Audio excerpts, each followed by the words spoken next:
ఓం శాంతి. మంచి అలవాట్లు, good habits అని మనం చిన్నపిల్లలకి కథలు చెప్తూ ఉంటాం. స్కూల్లో చిన్నప్పుడు ఏం చెప్తారు? Early to bed, early to rise అని చెప్తారంటే త్వరగా పడుకోవాలి, త్వరగా లెగవాలి అని చెప్తారు. అలాగే తర్వాత క్లీన్గా ఉండాలి అని చెప్తారు. క్లీన్ హ్యాబిట్స్, బ్రష్ చేసుకోవడం, స్నానం చేయడం నేర్పిస్తారు. అలాగే రోజు ప్రే చేసుకోవాలి, దండం పెట్టుకోవాలి అని చెప్తారు. అలాగే పెద్దవాళ్ళ మాట వినాలి, రెస్పెక్ట్ ఇవ్వాలి. అండ్ ముఖ్యంగా ఏంటి, భోజనం, ప్లేట్లో పెట్టిన ఫుడ్ మొత్తం తినాలి, ఏది పడేయకూడదు. అలాగే టైంకి చదువుకోవాలి. ఇలాగన్నీ చాలా మంచి అలవాట్లు మనకి చిన్నతనంలో నేర్పిస్తారు. వయసు పెరిగే కొద్దీ వీటిల్లో ఎన్ని అలవాట్లు మనతో మిగులుతాయి? చాలా అలవాట్లు ఇవి మంచివి అని మనకి తెలుసు. మంచి అంటే ఏంటంటే అందరికీ తెలుసు, కానీ దాని ఆచరణకు వచ్చేసరికి కిందు మీదు అయిపోతూ ఉంటాం. మరి ఇవాళ ఒక మంచి అలవాటు మనం చేసుకోవాలి అంటే ఏం చెయ్యాలి అని కొన్ని విషయాలు మనం అర్థం చేసుకుందాం. అన్నిటికన్నా ప్రప్రథమంగా ముఖ్యమైనటువంటిది మీ అంతటా మీకు ఇది నేను చెయ్యాలి అనే సంకల్పం రావాలి. మరి వేరే వాళ్ళని చూసి వచ్చి ఉండొచ్చు, లేదంటే ఎక్కడో చదివి వచ్చి ఉండొచ్చు, లేదంటే డాక్టర్ చెప్పారు కాబట్టి వచ్చి ఉండొచ్చు. సో వినడం మనం ఎక్కడి నుంచన్నా వినొచ్చు, కానీ మనస్ఫూర్తిగా దృఢ సంకల్పం మాత్రం మీదే ఉండాలి. వేరే ఇంకొకరి కోసం చేసిన అలవాటు చాలా కాలం కొనసాగదు. కొంతమందికి స్మోకింగ్ మానేయాలి అనుకుంటారు. ఎందుకు? పిల్లలు గోల పెడుతున్నారు, లేదంటే వైఫ్ గోల పెడుతున్నారు, హెల్త్ బాగోట్లేదు అని మానేయాలి అనుకుంటారు. కానీ తర్వాత ఏం చేస్తారు? వాళ్ళకి తెలియకుండా ఎలా సిగరెట్ కాల్చాలి అని ఆలోచించడం మొదలు పెడతారు. ఆఫీస్లోనే స్మోక్ చేసి రావడం, లేదంటే స్మోక్ చేయాలనిపించినప్పుడల్లా మేడ మీదకి వెళ్ళడం. సో ఇప్పుడు ఏంటి, ముందు మనం మానేయాలి అని మొదలుపెట్టాం. అది కొన్నాళ్ళకి ఎవరికీ తెలియకుండా ఎలా చెయ్యాలి అని ఆలోచించడం మొదలు పెడుతున్నాం. ఎందుకు? మనలో దృఢ సంకల్పం తక్కువైంది కాబట్టి. ఏ అలవాటునైనా సరే మీకోసం మీరు చేసుకోండి, ఆటోమేటిక్గా దాని లాభం అందరికీ చేకూరుతుంది. కానీ వ్యక్తిగతంగా నా కోసం నేను ఇది చేసుకుంటున్నానని గుర్తించండి. పిల్లల కోసం, భార్య కోసం, లేదంటే ఏదో ఆఫీస్లో ఎవరినో మెప్పించడం కోసం అవి శాశ్వతంగా నిలబడవు. ఆ కండిషన్ మారిన తర్వాత అది యథాస్థితికి వెళ్ళిపోతుంది. కాబట్టి మొట్టమొదటి ముఖ్యంగా ఉండవలసినటువంటిది డిటర్మిన్డ్ థాట్, అంటే దృఢ సంకల్పము. రెండవది, ఆ అలవాటు నేను ఎందుకు చేసుకోవాలి అని కొన్ని పాయింట్స్ రాసి మీకు బాగా కనిపించే చోట పెట్టుకోండి. కేవలం మంచిదేలే, అవును తెలుసులే అనుకోవద్దు. రోజు ఉదయం నేను మెడిటేషన్, ఒక 10 నిమిషాలు నేను మెడిటేషన్ చేసుకోవాలి. ఇది మీ కొత్త అలవాటు. నాకు స్ట్రెస్ ఎక్కువైపోయింది, కోపం ఎక్కువైపోతుంది, బీపీ పెరిగిపోతుంది, కాబట్టి నా ఆరోగ్యం కోసం నేను రోజు ఉదయం సాయంత్రం పావు గంట రాజయోగం మెడిటేషన్ చేసుకుందాము అన్నది థాట్. కేవలం అలా అనుకుని వదిలేయద్దు. ధ్యానం, మెడిటేషన్ చేయడం వల్ల వచ్చే లాభాలు ఏంటి అని క్లియర్గా రాసి పెట్టుకోండి. మీరు ఏదైనా పెద్ద సంస్థకు వెళ్ళండి, ఒక పెద్ద హాస్పిటల్ అవ్వచ్చు, ఒక పెద్ద కంపెనీ అవ్వచ్చు. ఎంట్రన్స్లో రిసెప్షన్ ఉంటుంది. రిసెప్షన్ వెనకాతల వాళ్ళ ఎయిమ్స్ అండ్ ఆబ్జెక్టివ్స్, అంటే వాళ్ళ లక్ష్యం ఏంటి, వాళ్ళు ఏం సాధించాలనుకుంటున్నారనేది చాలా స్పష్టంగా పెద్ద బోర్డు పెట్టి ఉంచుతారు అక్కడ. ఎందుకు? వాళ్ళ లక్ష్యాలు ఏంటో వాళ్ళకి తెలుసు కదా. అయినా ఎందుకు రాసిపెట్టి ఉంచుతారు అంటే, మొట్టమొదటిది ఆఫీస్లోకి ఎంటర్ అవుతూ బయటకు వస్తూ ప్రతిరోజు దాన్ని చూస్తారు. రెండవది, కొత్త వాళ్ళకు కూడా సులువుగా అర్థమవుతుంది, ఆహా ఈ కంపెనీలో లేదంటే ఈ పలానా స్థానంలో ఇది ఈ సేవలు నాకు అందించడం జరుగుతుంది అనేసి. కొన్ని విషయాలు కేవలం మనసులో కాదు, ఒక పేపర్ మీదో లేదంటే ఎక్కడో రాసుకుని క్లియర్గా ఎదురుగుండా పెట్టుకోండి. అది ఎక్కడ పెట్టాలి అంటే, ఎక్కడైతే మీరు ఎక్కువ తిరుగుతూ ఉంటారో అక్కడ. ఆఫీస్లో మీరు కూర్చునే సీట్ దగ్గర అవ్వచ్చు, మీ బెడ్రూమ్లో అవ్వచ్చు, హాల్లో లివింగ్ రూమ్లో అవ్వచ్చు, క్లియర్గా దాని యొక్క ఎందుకు, దీనివల్ల నాకు లాభం ఏంటి. మెడిటేషన్ అంటే చికాకు తగ్గుతుంది, కోపం తగ్గుతుంది, కాన్సన్ట్రేషన్ పెరుగుతుంది, ఫోకస్ పెరుగుతుంది, సుఖదుఖాలను తట్టుకునేటువంటి శక్తి వస్తుంది, ఓర్పు సహనం అనేటువంటిది పెరుగుతుంది, సదా ముఖం హర్షితముఖంగా ఉంటుంది, ఉదాసీనంగా ఏదో కోల్పోయినట్టుగా ఉండదు, జీవితంలో సంతృప్తి వస్తుంది, నా థింకింగ్ అనేటువంటిది పాజిటివ్గా అంటే సకారాత్మకమైనటువంటి ఆలోచన అనేటువంటిది వస్తుంది, నన్ను చూసి ఇతరులు కూడా ప్రేరణ పొందుతారు. వీళ్ళు రోజు చేస్తున్నారా, వీళ్ళతో పాటు నేను కూడా వెళ్దాము అనేసి. సో ఇలాగ ఒక 10 లాభాలని ఒక దగ్గర రాసి పెట్టుకోండి. రోజు పేరుని చదవక్కర్లేదు, వెళ్తూ వస్తా చూస్తుంటాం కదా, అది ఆటోమేటిక్గా మైండ్లో ప్రింట్ అయిపోతుంది. మీరు రోజు ఇంటి నుంచి ఆఫీస్కి ఒకే దారిలో వెళ్తున్నారనుకోండి, మీకు తెలియకుండానే మీ కార్ స్టీరింగ్ అలా తిరిగిపోతుంది.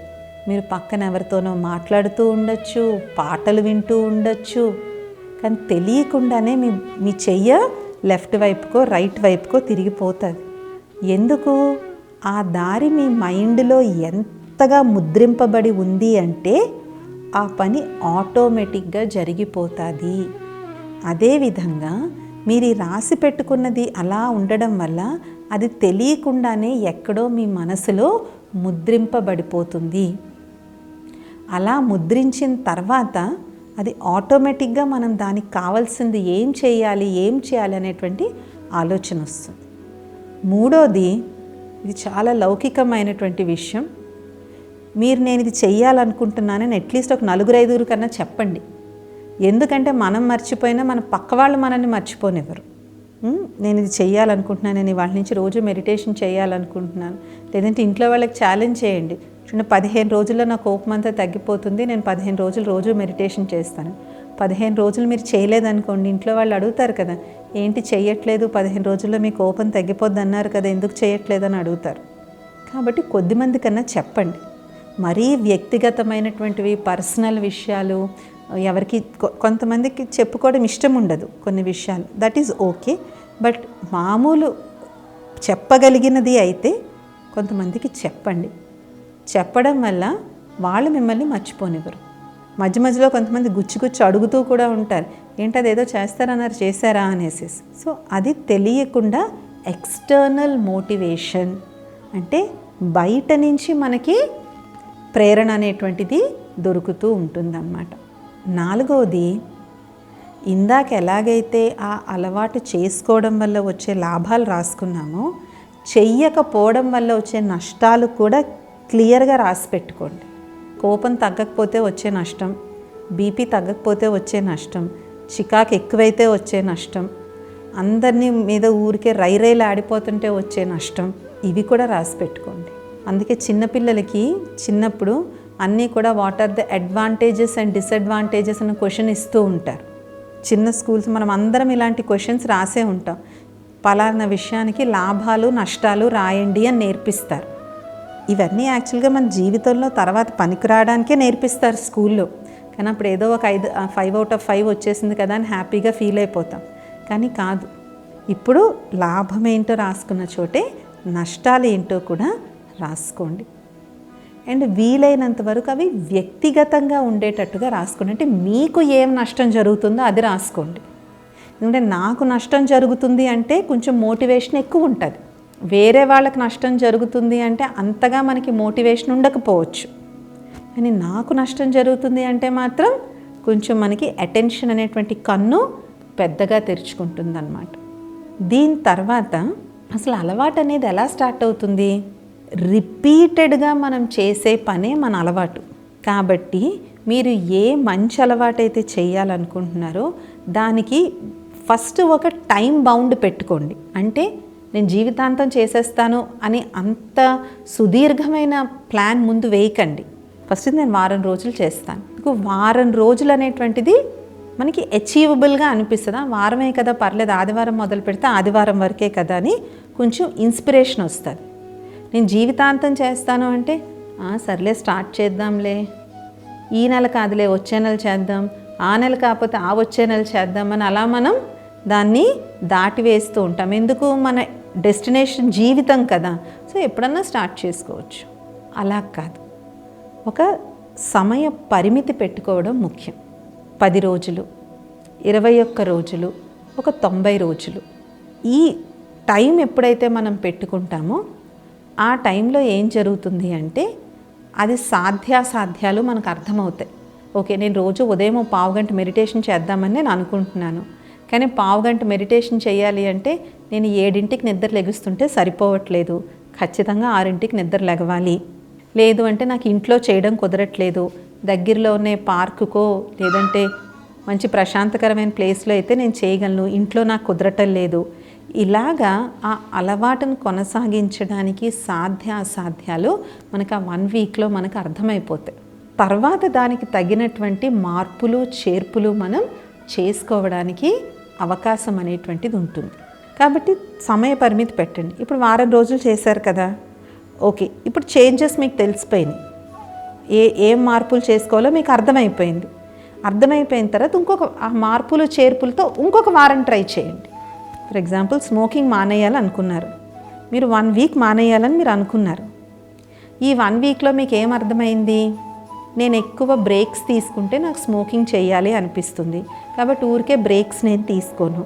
లేదంటే ఏ సందర్భాల్లో నాలో స్మోకింగ్ పట్ల ఎక్కువ పుల్ నాకు ఉంటుంది, ఏ వ్యక్తుల వల్ల ఉంటుంది, నేను మానేయాలనుకున్న పలానా వ్యక్తి వల్ల నేను మానేయలేకపోతున్నాను, పలానా ప్రదేశంకి వెళ్ళడం వల్ల నేను మానేయలేకపోతున్నాను, పలానా సమయంలో నేను ఖాళీగా ఉండడం వల్ల నేను మానేయలేకపోతున్నాను అని మనకు అర్థమవుతుంది.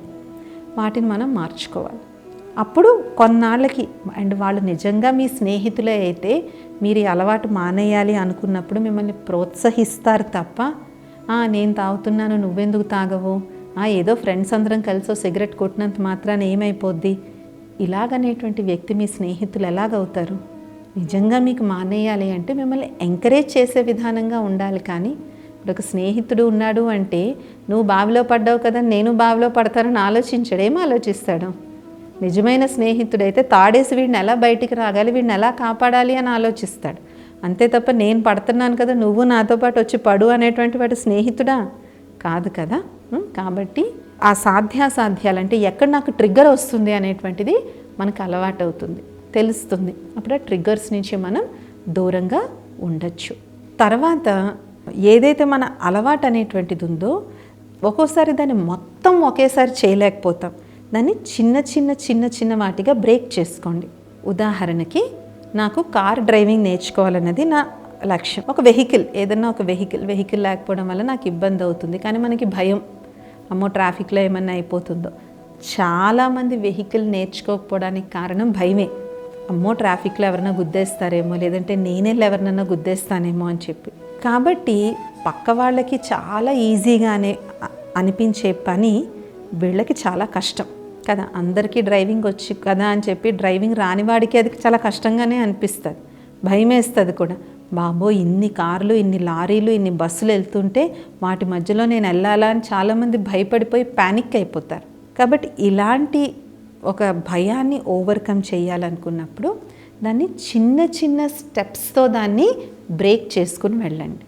ముందు బండి తాలూకా ఫీల్, ఆ బరువు మీరు మోయగలరా, అది మీకు కంఫర్టబుల్గా ఉందా, హైట్ అవన్నీ మీకు సరిపోయాయా, ఆపగలిగితే కాళ్ళతో మీరు ఆపగలరా, ఇలాంటి ముందు చిన్న చిన్నవి చూసి ముందు కంఫర్టబుల్గా అవ్వండి. తర్వాత మెల్లమెల్లగా మీ వీధిలో అక్కడ ఫస్ట్ స్టార్ట్ చేయండి.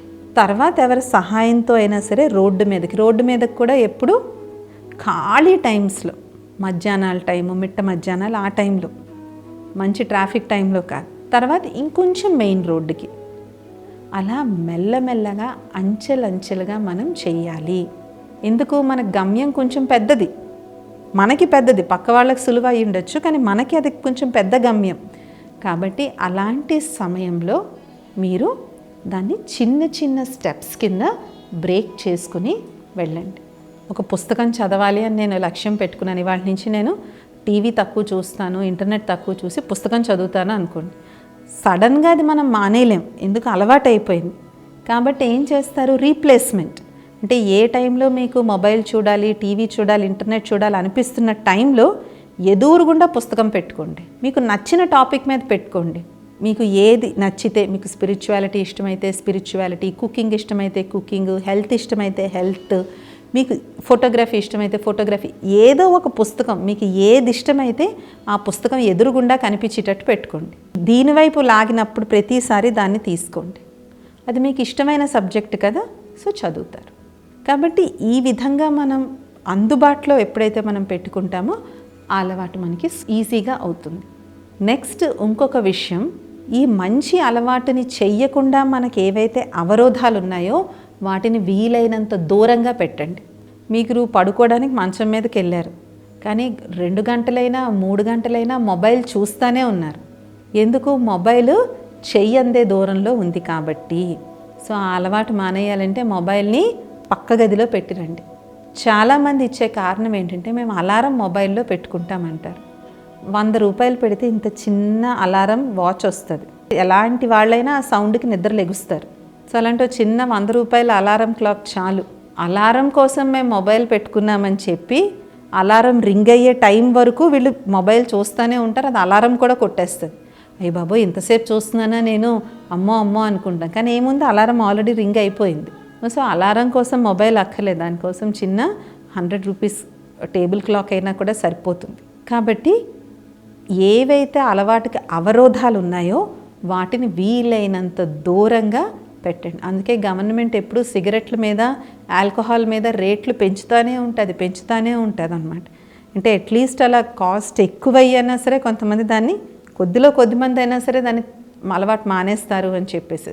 సో దాన్ని కొనసాగించడానికి ఏదైతే ఆ చెడ్డ అలవాటును ఎందుకు మనం కొనసాగిస్తున్నామో ఆ కారణాన్ని వీలైనంత వరకు దూరంగా పెట్టండి.